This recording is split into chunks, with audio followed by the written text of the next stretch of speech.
ഭാഗവതം പ്രഥമസ്കന്ധം 8ാമത്തെ അധ്യായം.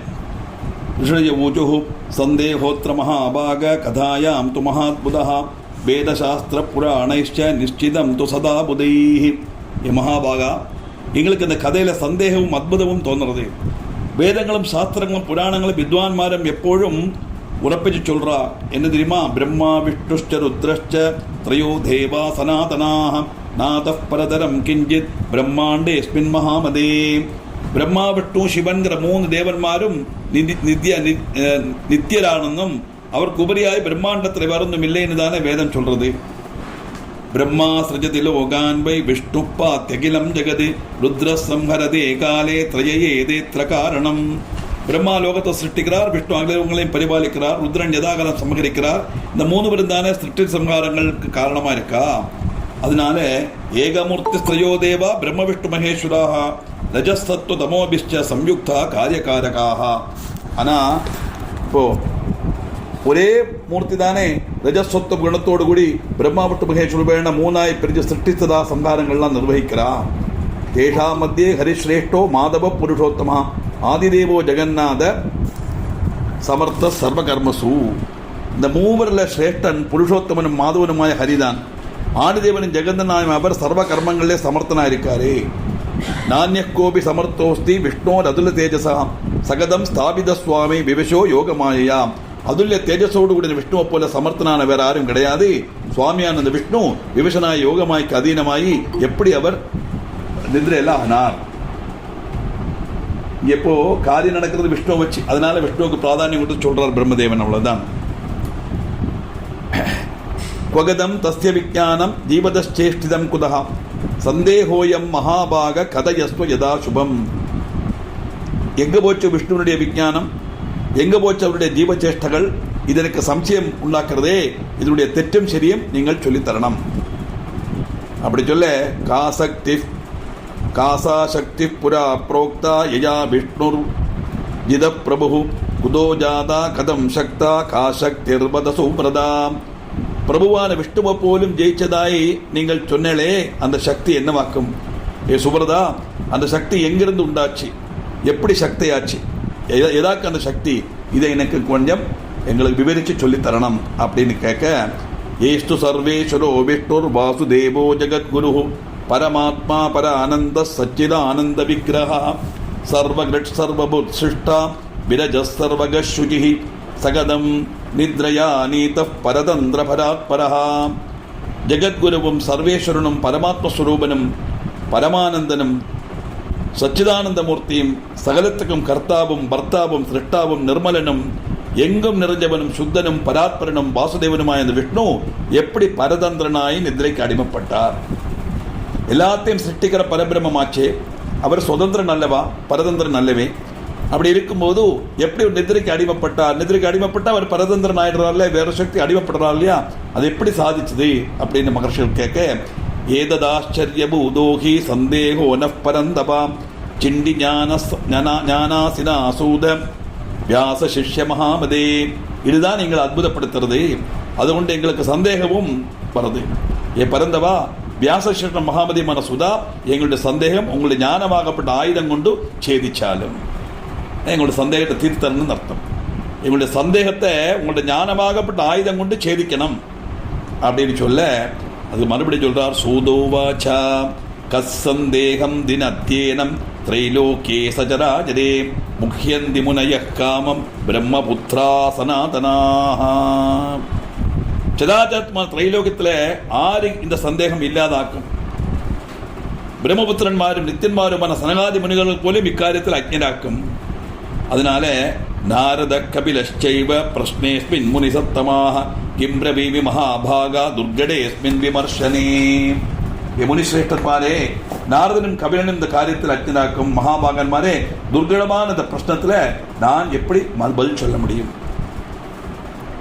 எல்லாத்துக்கும் அதீதமா இருக்கக்கூடியது அந்த பரபிரமம், அந்த அதுதான் மகாவிஷ்ணு நீங்க சொல்றோம். அந்த மகாவிஷ்ணு பரதந்திர சுதந்திர அளவா இப்படி பரதந்திரனான கேள்விக்கு ஆராலையும் பதில் சொல்ல முடியாது. ஏன்னா அது அவருடைய தீர்மானம். தேவேஷ விஷ்ணு கதித சர்வகஸ்தர்வபாலக ஏதோ விராடிதம் சர்வம் உல்பன்னம் சஜராஜரம் സർവപാപിയും സർവസംരക്ഷകനും ദേവശ്രേഷ്ഠനുമാക്കും വിഷ്ണു. ചരാചരത്തുമാனது விராட் உண்டானது അദ്ദേഹத்திலேருந்துதான். அதனால இந்த பிரபஞ்சமே சிருஷ்டிச்சது அவர் ஆனதுனால எப்படி அவர் மாயையில் ஆனார்னு கேட்டா யாருக்குமே சொல்ல முடியாது.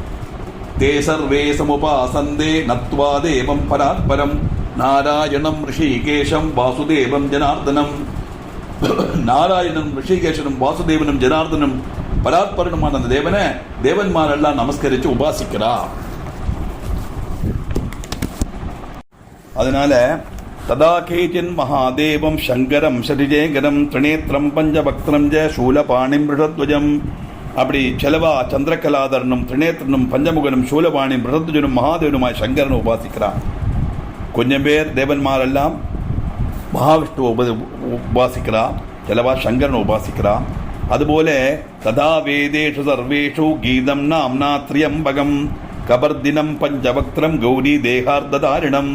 അതുപോലെ വേദങ്ങളെല്ലാം ശങ്കരന ത്രയംബകനും കബർദിയും പഞ്ചമുഖനും ദേഹാർദ്ധം ഗൗരിക്ക് നൽകിയവനുமாக സ്തോത്രം பண்றார் அர்த்தநாரீஸ்வரர். கைலாசவாச நிரதம் சர்வசக்தி சமன்விதம் பூதவிருந்தயுதம் தேவம் தக்ஷயஜ்ஞவிகாதகம். சதா கைலாசத்தில் வசிக்கப்பட்டவனும் சர்வசக்தனும் பூதங்கணங்களோடு கூடினவனும் தக்ஷனுடைய யஜ்ஞத்தை துவம்சிச்சவனுமாக்கும் அந்த தேவன். அதனால ததா சூரியம் வேதவித சாயம் பிராதர் தினே தினே மத்தியானேது மகாபாகா ஸ்துபந்தி விவிதைஸ்தவை. இப்படி வேதவத்துக்கள் കാലംബ്രഹ്മം ഉച്ചയ്ക്കും സായന്ത്രവും എല്ലാം പലതരത്തിൽ സ്തുതികളുണ്ടു. മഹാഭാഗന്മാരെ സൂര്യനെ ഉപാസിക്കരാ. യഥാ വേദേഷു സർവേഷു സൂര്യോപാസനമുത്തമം പരമാത്മേതി വിഖ്യാതം നാമ തസ്യ മഹാത്മനഃ. സൂര്യോപാസനം சூரியனை உபாசிக்கிறது உத்தமமாக்கும் எல்லா வேதங்களையும் சொல்றது பரமாத்மாவங்கிற நாமத்தால பிரசித்தனமாக்கும் அந்த சூரியன். அதனால அக்னி சர்வத்ர வேதேஷு சம்ஸ்துதோ வேதபித்தமை இந்திரச்சாபித்ரலோகேஷோ வருணச்சதுலாபரஹ. வேதங்கள் எல்லாம் வேத பண்டிதன்மார் அக்னியை ஸ்தோத்திரம் பண்றா. அதுபோல திரிலோகநாதனாய் இந்திரனையும் தேவசிரேஷ்டனாய் வருணையும் ஸ்தோத்திரம் பண்றா. இப்படி எல்லாரும் ஒவ்வொரு தேவதையாக்கும் அவர் ஸ்தோத்திரம் பண்ணிட்டு இருக்கா. இதா கங்கா பிரவாகைச்ச பகு விப்பரிவர்த்ததே ததைவ சர்வதேவேஷு விஷ்ணு புரோக்தா மகர்ஷிபிகி. எப்படியாக்கும் கங்கை விவித பிரகாரங்களோட விவித ரூபத்தில் அறியப்படுறாளோ அதுபோல விஷ்ணுதான் விவித தேவ ரூபங்களில் பிரகாசிக்கிறாங்க மகர்ஷிமார் சொல்றான். அப்போ நேரத்தை சொன்ன மாதிரி எல்லா தேவதா ஸ்வரூபமும் அந்த விஷ்ணு தான். அதனால த்ரீண்யேவ பிரமாணானி படிதானி சுபண்டிதை பிரத்யக்ஷம் சானுமானம் ச சாப்தம் சைவ த்ரிதீயகம். பிரமாணங்கள் 3 விதம் அப்படின்னு சொல்லுவா. பிரத்யக்ஷம், அனுமானம், சாப்தம். பிரத்யக்ஷம்னா நேரில் பார்க்கறது, அனுமானம்னா இப்படித்தான் இருக்கும் அப்படின்னு நினைக்கிறது, சாப்தம்னா சப்த முகைன்னு நம்ம கண்டுபிடிக்கிறது. அதனால இது அல்லாம இன்னும் இருக்கு. சத்வார் ஏவே தரே பிராகுர் உபமான யுதா நிஜா அர்த்தாபத்தி யுதான்யே பஞ்ச பிராகுர் மகாதியா. உபமானம்னு ஒன்று கூட உண்டு, பிரமாணங்கள் 4 உண்டுன்னு செலவா சொல்றான். உபமானம்னா இது மாதிரி இருக்கும் அப்படின்னு கம்பேர் பண்ணி சொல்றது. அர்த்தாபத்தின்னு ஒன்று கூட சேர்த்து 5 மகாபுத்தியமான செலவா சொல்றான். அப்புறமும் சப்த பௌராணிகச்சைவ பிரபதந்தி மனிஷினா ஏதை பிரமாணை துர்க்கேயம் எத் பிரம்ம பரமம் சததே. புராணங்கள் வித்வான்மார் பிரமாணங்கள் 7 அப்படின்னு சொல்றான். இந்த பிரமாணங்கள் கொண்ட பரமானந்த பிரம்மத்தை அறையறதுக்கு பிரயாசமாக்கும். பிரமாணம்னா ரெக்கார்ட் சொல்லலாம், அதாரிட்டின்னு சொல்லலாம். அப்படி ஒரு அதாரிட்டி வச்சு பிரம்மத்தை மனசிலாக்க முடியாது. ஏன்னா அதுக்கு நிறம் கிடையாது, மனம் கிடையாது, ரூபம் கிடையாது. அதனால எப்படி விதர்க்காத்திர கர்த்தவியோ புத்தியா சைவாகமனேசாம் நிச்சயாத்மிகையா யுக்தியா விசாரியஜ புனః. புத்தி, ஆகமம், நிச்சயாத்மிகமான யுக்தி இதை கொண்டொன்னும் எவ்வளவு ஆலோசிச்சாலும் தர்க்கிக்காண்டுதான் வருமே ஒழிய இதுக்கு ஒரு தீர்வு கிடைக்காது. அதனால பிரத்யக்ஷஸ்து விஜானாச்சிந்தியம் மதிமதாம் சதா திருஷ்டாந்தேனாபி சததம் சிஷ்டமார்கானுசாரிணாம். சிஷ்டன்மார் அனுசரித்து வரப்பட்ட திருஷ்டாந்தங்கள் கொண்டும் ஞானம் கொண்டும் வித்வான்மார் எப்பொழுதும் பிரத்யக்ஷமாய்த்தான் அதை சிந்திச்சறியணும். வித்வம் சோபி வதந்தியேவம் புராணை பரிகீயதே துருகினே சிருஷ்டி சக்திஷ்ட ஹரோபாலன சக்திதா. சிருஷ்டி சக்தி பிரம்மாவிலையும் பாலன சக்தி ஹரியிலையும் வித்வான்மார் சொல்றா. புராணங்கள் உத்கோஷிக்கவும் செய்கிறது. ஆனால் ஹரே சம்ஹார சக்திஷ்ட சூரிய சக்தி பிரகாஷிகா தராதரண சக்திஷ்ட சேஷே கூர்மே ததேவஜா. സംഹാര ശക്തി ഹരണിനെയും പ്രകാശിപ്പിച്ചിട്ടുള്ള ശക്തി സൂര്യനിലെയും ഭൂമിയെ ധരിക്കത്തുള്ള ശക്തി ശേഷനിലെയും അതുപോലെ കൂർമ്മത്തിലുമാക്കും. ഇവിടെ സാധ്യാശക്തി പരിണത സർവസ്മിൻ യാ പ്രതിഷ്ഠിത ലാഗശക്തി സ്തദാമന്നു സമീരേ പ്രേരണാത്മിക.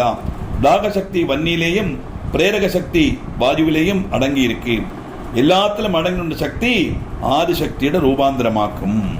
கிடைச்சாங்க கொண்டு வந்து நிறுத்துற சொல்லுறதெல்லாம் சரிதான். பிரம்மாதான் சிருஷ்டிக்கிறார், விஷ்ணு தான் ரட்சிக்கிறார், ருத்ரன் தான் சமகரிக்கிறார். காற்று வீசுறது, சூரியனுடைய தாபத்தில் தான் எல்லா செடிகளும் வளருது, வருணனுடைய அனுகிரகத்தில் ஜலத்தில் தான் எல்லா காரியங்களும் நடக்கிறது. பிரேரக சக்தி வாயுவிலையும் அடங்கியிருக்கு, தாக சக்தி வன்னியிலையும் இருக்கு. எல்லாத்திலும் அடங்கியிருக்கப்பட்ட சக்தி யாருன்னு கேட்டால் அந்த ஆத்திய சக்தியோட ரூபாந்தரம். அதனால சிவோபி சபதாம் யாதி குண்டலின்யா விபர்ஜிதா சக்திஹீனஸ்து யக்கஷ்சித் அசமர்த்த ஸ்மிருதோ புதைஹி. குண்டலினி சக்தியோடு கூடாத சிவன் போலும் சவம் தான். மகாசக்தி குண்டலினி விசதந்து தனியசி படிக்கிறோம் இல்லையா? குண்டலினா என்னது? மகாசக்தி குண்டலினி விசதந்து தனியசி அப்படின்னு நம்ம லலிதா சாஸ்திரம் சொல்றோம். அதே மாதிரி குண்டலி சக்தியோடு கூடாத சிவன் போலும் சபம்தான். சக்திஹீனனான ஏதொருவனும் அசமர்த்தனாக்கும். சக்திஹீனன் சக்தி இல்லாமல் தாற்பயம். அதனால ஏவம் சர்வத்திர பூதேஷு ஸ்தாவரேஷு சரேஷு ஜா பிரம்மாதி ஸ்தம்பிய பர்யந்தம் பிரம்மாண்டேஸ்மின் மகா தபாகா. ஏ மகா தபஸ்விகளே, இப்படி பிரம்மாதி ஸ்தம்ப பர்யந்தம் இந்த பிரம்மாண்டத்தில் ஸ்தாவரவும் சரவுமான எல்லாத்திலையும் எங்கும் அந்த சக்தி வர்த்திக்கிறது. பிரபஞ்சத்தில் உள்ள அத்தனை வஸ்துக்களும் பிரவர்த்திக்கிறது அந்த சக்தியினால தான் அப்படிங்கிறது தெரியும். சக்தியிலே நாம் சக்திஹீனம் து நிந்தியம் சியாத் அஸ்து மாத்திரம் சராச்சரம் அசக்த சத்ரு விஜயே கமனே போஜனே ததா. சக்திஹீனமாய் ஸ்திதி செய்யப்பட்ட சரவும் அஜரவுமான ஏதொன்னும் நிந்தியமாக்கும். அது ஒன்றுக்கும் சமர்த்தனாகாது. அசக்தனுக்கு சத்ரு ஜெயிக்க முடியாது இல்லையா? எங்கும் போகவும் முடியாது, ஒன்றும் பட்சிக்கவும் முடியாது. அதனால எல்லாத்துக்குமே சக்தியா இருக்கப்பட்டது அந்த ஆதிசக்தி பராசக்தி, அதுதான் பிரம்மம் அப்படிங்கிறார். அதனால ஏவம் சர்வகதா சக்தி சாபிரமேதி விஜிச்சதே சோபாசியா விவிதை சம்ய விஜாரிய சுதியா சதா. இப்படி எல்லா இடத்திலும் நினைக்கும் இந்த சக்தி தான் பிரம்மம்னு விசாரிக்கப்பட்டிருக்கு. வித்வான்மார் புத்தி கொண்டு நன்னா ஆலோசிச்சு அந்த சக்தியை பல பிரகாரத்தில் உபாசிக்கிறார். எப்படி? விஷ்ணு ஜசாத்விகி சக்தி ஸ்தயாகி இனோப்ய கர்மகிருதி துருகிணே ராஜசி சக்திர் யயா ஈனோஹ்ய சிருஷ்டிகிருதே. விஷ்ணுவில் உள்ள சாத்விகமான சக்தி, அந்த சக்தி இல்லாமல் விஷ்ணு ஒன்றும் செய்ய முடியாது. பிரம்மாவில் இருக்கிற ராஜச சக்தி, அது இல்லாதப்போ பிரம்மா சிருஷ்டிக்க முடியாது. அப்போ அந்த விஷ்ணுவுடைய சாத்விகமான சக்தியை தான் லக்ஷ்மி சொல்றோம். பிரம்மாவுடைய தாஜசிகமான சக்தியை தான் நம்ம சரஸ்வதினு சொல்றோம். அதனால சரஸ்வதினா பிரம்மாவால் சிருஷ்டிக்க முடியாது, லக்ஷ்மினால விஷ்ணுவால் ரட்சிக்கவும் முடியாது. சிவே ஜதாமசி சக்திஸ்தயா சம்ஹாரகாரக இத்யூஹ்யம் மனசா சர்வம் விஜாரியஜ புனః புனः. சிவன்ல தாமசி சக்தி உண்டு, அதுதான் பார்வதி. அதோட சம்ஹாரகாரனாய் தீர்றார் அவர். இப்படி மீண்டும் மீண்டும் மனசு கொண்டு ஆலோசிச்சு எல்லாம் நமக்கே ஊகிக்கிறதுக்கு தான் உண்டு. அதனால சக்தி கரோதி பிரம்மாண்டம் சாவை பாலயதே கிலம் இச்சையா சம்ஹரத்யேஷா ஜெகதே தச்சராச்சரம். அந்த சக்தி தான் பிரம்மாண்டத்தை சிருஷ்டிக்கிறதும் எல்லாத்தையும் பாலிக்கிறதும் இச்சானுசரம். இந்த சக்தி சராச்சராத்மா இந்த ஜெகத்தை சமஹரிக்கவும் செய்யறது. இது நம்ம லலிதா சோத்திரம் நம்ம சொல்லத்தானே செய்யறோம். சக்திகர்த்தரே பிரம்மரூபா கோப்திரே கோவிந்த ரூபிணி சம்ஹானித ரூபா திராதானுகிரீஸ்வரி சதாசுபானுகிரகதா பஞ்சகர்த்தராயினா. சிருஷ்டி பண்ணும்போது பிரம்மாவோட ரூபத்தை தரிக்கிறா, ஸ்திதி பண்ணும்போது விஷ்ணுவோட ரூபத்தை தரிக்கிறா. அப்படின்னா அந்த பிரம்மன் தான் விஷ்ணு, பிரம்மா விஷ்ணு ருத்ரன்கிற ரூபத்தில் எல்லா பிரக்கிரைகளும் செய்கிறது தாற்பயம். இன் டோட்டல் எல்லா மதத்திலையும் மாதிரி நமக்கும் ஒரு தெய்வம் தான் உண்டு, சுப்ரீம் பவர், அதுதான் காட் அப்படின்னு சொல்கிறோம். அதுதான் பிரம்மம். அதுக்கு நிறம் கிடையாது, மனம் கிடையாது, ரூபம் கிடையாது. காரணத்தினால ஆராதிக்கிறதுக்காக நம்ம சங்கல்பிச்ச ரூபந்தான். அதனால பிரம்மாவோட ரூபத்தை தரிக்கிறான்னா பிரம்மாவா இருந்து சிருஷ்டி பண்றதும் அந்த பிரம்மம் தான், விஷ்ணுவானது ரட்சிக்கிறதும் அந்த பிரம்மம் தான், ருத்ரனான சம்ஹரிக்கிறதும் அந்த பிரம்மம் தான். அந்த சக்தி தான் எல்லாத்துக்கும் உறவிடம் அப்படின்னு சொல்லிட்டு வர்றார். அதனால ந விஷ்ணுர் ந ஹர சக்ரோ ந பிரம்மா ந பாவக ந சூரியோ வருணசக்த ஸ்வே ஸ்வே காரியே கதம் ஜனாம். സ്വകർത്തവ്യ നിർവഹണത്തില് വിഷ്ണുവും ശിവനും ബ്രഹ്മാവും അഗ്നിയും സൂര്യനും വരുണനും ഒരു പ്രകാരത്തിലെ സ്വയം ശക്തരല്ല. அந்த பிரம்மங்கிறது அதான் ஆதிபராசக்தியோட தேவி பாகவதமானதுனால ஆதிபராசக்தி சொல்றோம். அவ்வளவுதான். ஒரு பேர் கொடுக்கணுமே, அதுக்காக வேண்டி கொடுக்கணும். எந்த கிரந்தத்தில் எந்த மூர்த்தியை நம்ம விசேஷிப்பிச்சு சொல்றோமோ அந்த மூர்த்தியை பிரம்மமா சங்கல்பிக்கிறது தான் தாற்பயம். அந்த ஆதிபராசக்தியினுடைய சக்தி இருந்தால் தான் பிரம்மா, விஷ்ணு, சிவன், அக்னி, சூரியன், வருணன் எல்லாம், இந்திரன் எல்லாருமே அவளுடைய கர்த்தவியத்தை செய்ய முடியும். சக்தி அவளுக்கு இருக்கும். அப்படி இல்லைன்னா அவள் யாரும் சக்தி இல்லாதவளா மாறுவாள். தயாயுக்தாகி குர்வந்தி சுவாமி காரியாணி தே சுடாக சைவ காரண காரியேஷு பிரத்யக்ஷேனாபகம்யதே. அந்த தேவன்மாரெல்லாம் சக்திக்கு அதீனராயிட்டு தான் சுகர்மங்கள் நிர்வகிக்கிறான். காரியகார நிறுவனத்தில் பிரத்யட்சமாக அறியப்படுது அந்த சக்தியாக்கும். காரியகாரண ரூபத்தில், அதுக்கு பிரத்யட்சமாக ரூபம் கிடையாது, காரியகாரண ரூபத்தில் அறியப்படுறது அந்த சக்தி தான். அந்த சக்தி இல்லைன்னா யாருக்கும் எந்த கர்மமும் செய்ய முடியாது.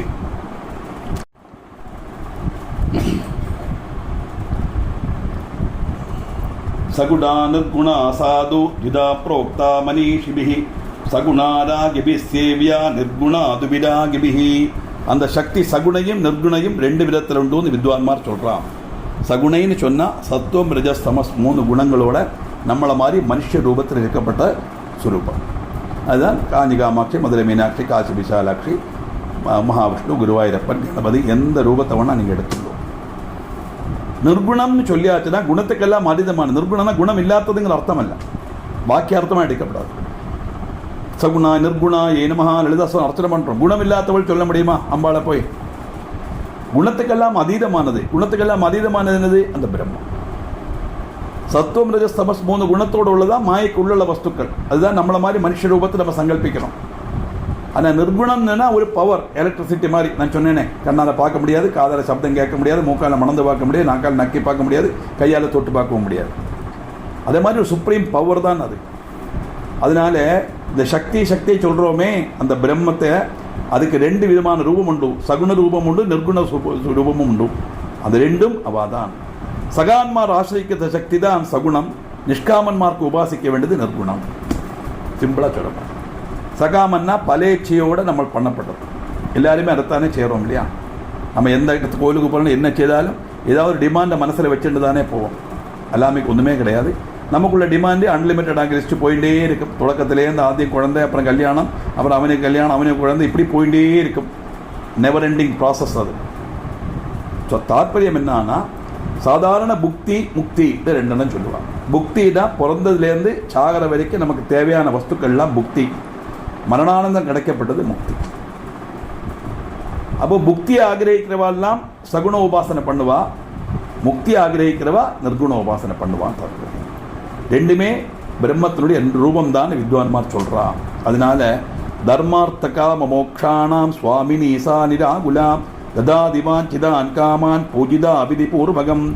தர்மார்த்த காம மோட்சங்களுக்கு அதிசயாக்கும் நிராகுலியான சக்தி. விதிபூர்வம் பூஜிச்சா ஆகிரகிக்கிறதெல்லாம் அவள் நல்குவள். தர்மார்த்த காம மோட்சம் உத்யத்மான சகஸ்திராபா சதுர்பாக சமன்விதான லலிதா சகஸ்திரநாமத்தில் வருது. அதில் நம்ம படிக்க வேண்டியதாக இந்த விஷயம். தர்மம், அர்த்தம், காமம், மோட்சம், இதான் 4 கைகள். சாதாரண தேவதைகளுக்கெல்லாம் 4 கைகள் இருக்கும். நார்மலாக 8, 16, 20 எல்லாம் அடிஷ்னலாக வரப்பட்டது. அதில் விசேஷமான ரூபங்கள். சாதாரண மனுஷாளுக்கு தேவர்களுக்கு வித்தியாசம். நமக்கு 2 கை, தேவர்களுக்கெல்லாம் 4 கை. 4 கை என்னென்னா, 1 தர்மம், 1 அர்த்தம், 1 காமம், 1 மோட்சம். தர்மம்னா பிட்சக்காரன் ஏதோ கொடுக்கறது மட்டுமல்ல, do one's duty is called dharma. நம்முடைய கர்மத்தை நம்ம செய்யணும், அதுதான் தர்மம். அந்த தர்மம் செய்யலையானா அது கடமை தவறினவளாக மாறிடும். ஒரு பட்சம் அதர்மத்தை அழிக்கிறதுக்காக அந்த தர்மம் யுத்தம் வரை. அதுதான் அர்ஜுனன்ட்ட முதல்ல சொல்றார், நீ கொல்லறதெல்லாம் இந்த சரீரத்தை தான், இதுக்குள்ள ஆத்மாவை ஒன்னால கொல்ல முடியாது, நீ எல்லாம் ஆறு நினைச்சாலும் ஆத்மாவை கொல்ல முடியாது. அதனால இப்போ உன்னுடைய கர்த்தவியம் கத்திரிய தர்மம் இதாக்கு. நீ இது செய்யலையானா நீ பயந்தாங்கொள்ளின்னு ஒன்னத்தான் ஆளுகள் சொல்லுவா. உன்னுடைய தர்மம் யுத்தம் பண்றது, அதை நீ செய்யணும். அதுதான் do one's duty is called dharmam. எல்லாத்துக்கும் உண்டு. குழந்தையான விளையாடணும், பெரியவனான சம்பாதிக்கணும், இப்படி எல்லாருக்கும் அந்தந்த ஸ்டேஜில் அந்தந்த கடமை உண்டு இல்லையா? அது தர்மம். அர்த்தம்னா அதனுடைய பலனை அனுபவிக்கிறது நமக்கு கர்மம் பண்ணனுடைய பலன் நம்ம அனுபவிக்கணும் அர்த்தம். காமங்கிறது டிசைர். இந்த 3 கழிஞ்சால் தான் மோட்சத்துக்கு போக முடியும். இது 3 இல்லாமல் மோட்சத்துக்கு போக முடியும். அவனுடைய கடமையை செய்யணும், அவனுடைய பலனை அனுபவிக்கணும், அதுக்குள்ள ஆசையும் அவனுக்கு உண்டாகணும், அந்த ஆசையை பூர்த்தி பண்ணவும் வேணும். ஒரு காரிய நிச்சயம், எந்த ஆசை மனசில் இருந்தாலும் அதை இம்மிடியேட்டாக பூர்த்தி பண்ணிக்கணும். இல்லைன்னா அடுத்து அந்த ஆசையை பூர்த்தி பண்ணுறதுக்காக இன்னொரு ஜென்மம் எடுக்கத்தான் வேணுங்கிறத சம்சயமே கிடையாது. எத்தனை பாகவதம் வாசித்தாலும், எத்தனை சப்தாகம் வாசித்தாலும், எத்தனை ராமாயணம் வாசித்தாலும், எத்தனை ராமநாமம் ஜெபிச்சாலும் சரி, ஆசை இருக்கிற வரைக்கும் மோட்சம் கிடைக்காது. மோகக்ஷயம் மோட்சம். இந்த ஆசையை முதல்ல அறவே அறுத்து களையணும். அந்த மோகம் இருக்கப்படாது. அது கழிஞ்சாத்தான். அதனால தான் 4வது கடைசியில் மோட்சம்னு வச்சான். இதுதான் புருஷார்த்தம் சொல்லுவான். இந்த புருஷார்த்தங்களுக்கெல்லாம் அதிசயாக்கும் நிராகுலியான சக்தி விதிபுரம் பூஜிச்சா ஆகிரகிக்கிறது நமக்கு கிடைக்கும். அதனால நஜானந்தி ஜனா மூடாஸ்தாம் சதா மாயையா மிருதாக ஜானந்தோபி நரா கேச்சித் மோகயந்தி பரானவி. எப்போழும் மாயாபலத்தில்பட்ட மூடன்மார் அந்த சக்தி ஸ்வரூபணியை மனசிலாக்க மாட்டார். அப்படி சிறப்பட்ட சில மனுஷலோ அந்நியரை திருப்பிக்க கூடி செய்வான். அரைகுறையா படிச்சு வச்சிருந்தோம். அதுதான் ஈஸ்வர கோபம், தெய்வ கோபம். ஆமாம், அதனால அதை செய் இதை செய் அப்படி டிமாண்டு. எந்த தெய்வமும் நமக்கு எப்படி கிருஷ்ணத்வைபாயனது தான் நான் இது மனசிலாக்கினேன். கிருஷ்ணத்வைபாயனா வேதவியாசர். அவர் அதை படித்ததே நாரதன் கிட்டேருந்து. நாரதனோ பிதாவான பிரம்மாட்டேருந்து கேட்டார். பிரம்மா மனசிலாக்கிலேருந்து விஷ்ணுவிலேருந்து. எப்படி போகிறது பாருங்க.